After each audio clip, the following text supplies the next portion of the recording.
암세포를 대하는 시각의 변화가 좀 더 성숙해야 암에 대해서 근본적으로 이해할 수 있다는 것이 저의 생각입니다. 순환톡톡의 한의사 안수기입니다. 오늘은 현대인들이 가장 두려워하는 질병 중에 하나인 암에 대해서 묵상하고 생각을 나눠볼까 합니다. 현대의 그런 암의 발병률이 가파르게 상승하고 있습니다.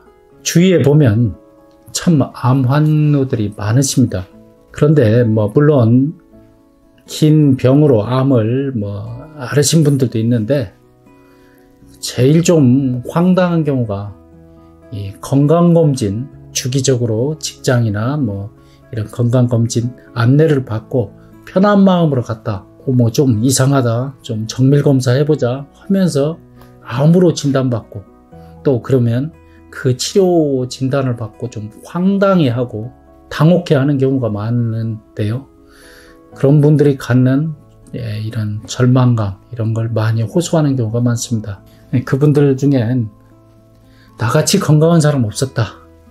내 동창 중에 내가 제일 건강했는데 암이라고 진단받고 나서 내 그 건강이나 삶의 그런 어떤 질이 추락하고 급속도로 나빠졌다고 이렇게 호소하는 분들이 많습니다. 그거보다는 암이 내 몸에 미치는, 현재 암세포가 내 몸에 미치는 영향이 어느 정도인가를 보고 현명하게 대처하는 것이 암을 이제 어느 정도 좀 이해하는 이 시점에서는 필요하다, 이렇게 생각됩니다.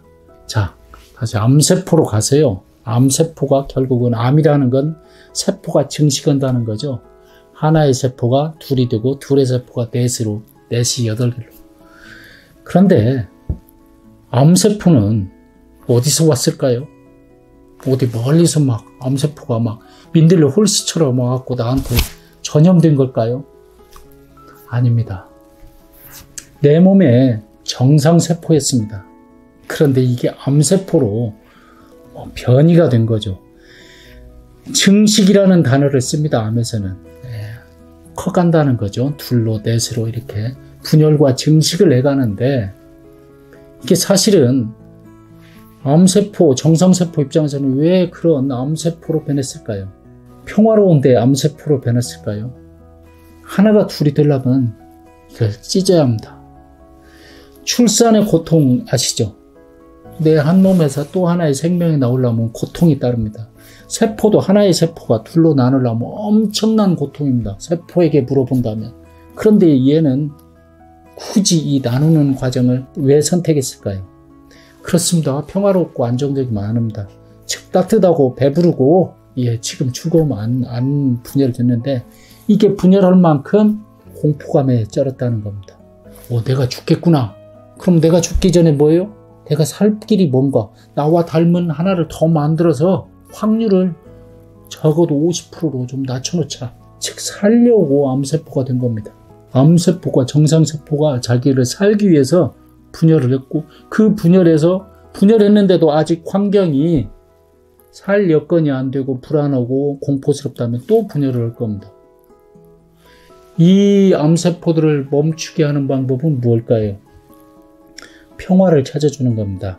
만족을 지켜주는 겁니다. 배부르게 하는 겁니다. 밥을 많이 주고 등 따뜻하게 해주고 복지를 향상시키면 사회가 안정되는 거 똑같습니다.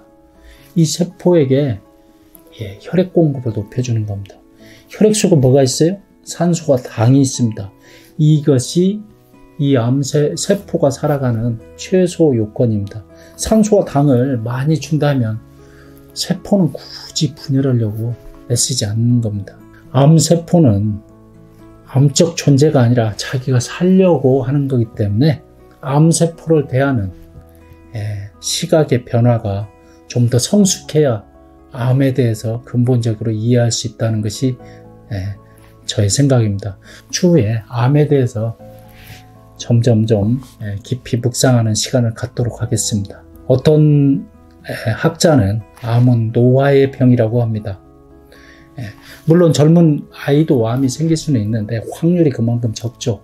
그런데 노인으로 갈수록 암이 일어나는 확률이 발생하는 확률이 높은 이유는 세포가 노화되고 신체가 노화될수록 발병한다고 합니다.